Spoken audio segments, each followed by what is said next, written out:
হাজার লক্ষ বেপর্দা মহিলার ভিতরে থাইকাও এই সমাজে অসংখ্য এমন ইমানদার নারী আছে যে গোটা মহল্লা বেপর্দা, প্রত্যেক ঘরে ঘরে টেলিভিশন চলে, এর ভিতরেও 2 জন 4 জন 10 জন 20 জন 50 জন এমন ইমানদার নারী আছে যারা নর্তকীর নাচও দেখে না, নিজের ইজ্জতের হেফাজত করে আমৃত্যু যারা পর্দার উপরে নিজেকে পরিচালিত করে। সমাজের কোনো উত্থান পতন, নর্তকীর কোনো উল্লাস, বেপর্দা নারীর কোনো বেহায়াপনা ওদের উপরে কোনো আসর করে না।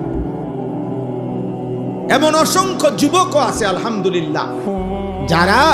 চারদিকের বন্ধুরা সব উল্লাস করে, নাচে, ফুর্তি করে, জিনা করে, মদ খায়, গাঁজা খায়, উলঙ্গ ছবি দেখে, নর্তকীর নাচ দেখে, মোটর সাইকেলের আড্ডা দেয়, অসৎ নারীর পিছনে জীবন শেষ করে, এমন অসভ্য জন্তুদের সাথে থেকেও এমন অসংখ্য যুবক আছে।